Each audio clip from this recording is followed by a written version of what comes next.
Hey everyone, welcome back to the Tutorium in Intensive English at the University of Illinois at Chicago.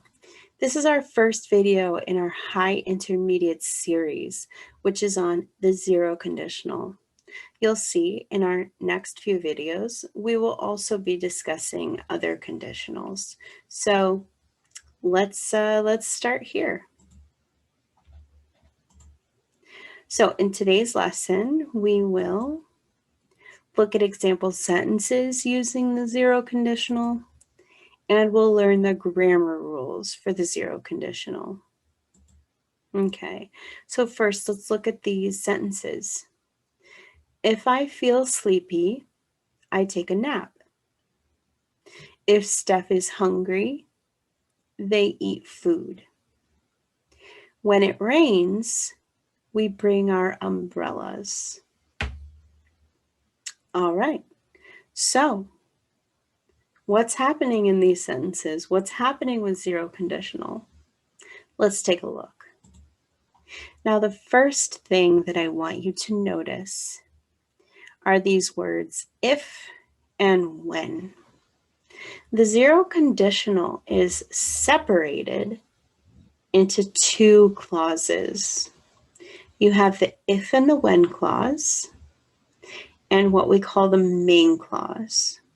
So you have something starting with if or when, and then another half. Now, when I say clause, I mean that we have two parts of a sentence, and they really need each other to be able to tell a complete story. Think of it like the two clauses are best friends, and they need to be together. They have to. All right? Well, let's talk about the purpose of these clauses. Now, when we use zero conditional, the two clauses are describing general truths or things that usually happen. These are not specific events. These things haven't specifically happened, but they typically happen or they usually happen.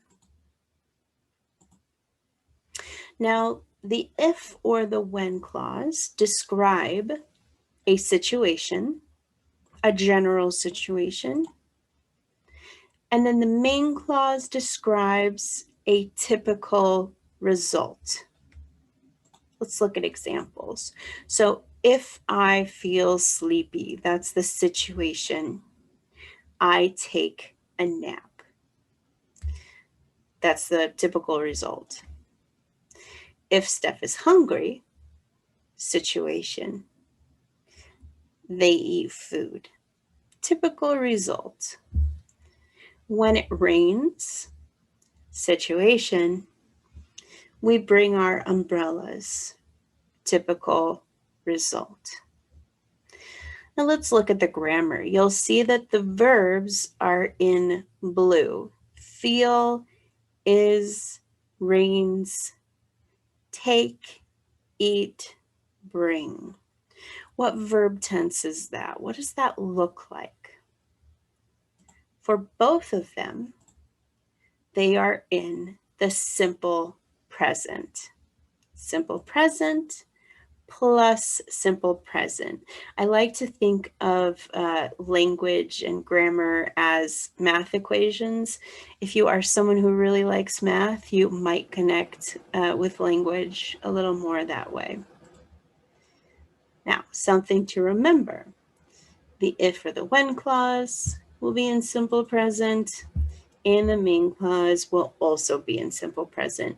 When you learn conditionals, it's important to know which clause uses which verb tense. You'll see why in our next video on first conditional. Something else I want you to notice. is the comma use in conditionals. We see that when the if or when clause is at the beginning, we need a comma. So, for example, if I feel sleepy, I take a nap.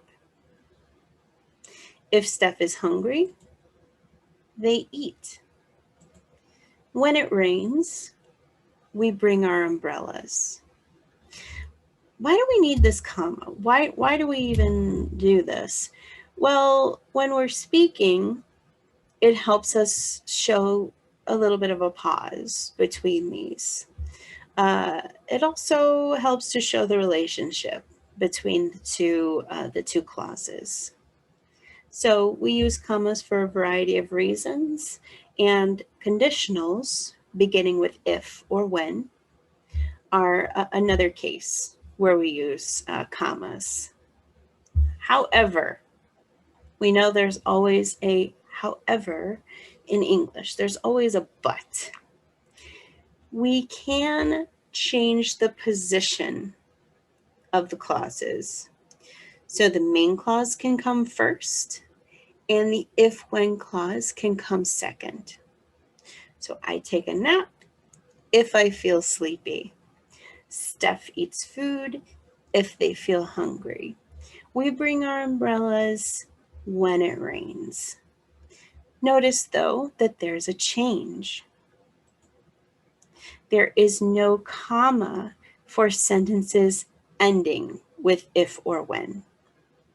Okay, so for example, I take a nap if I feel sleepy. No comma. Steph eats if they feel hungry. No comma.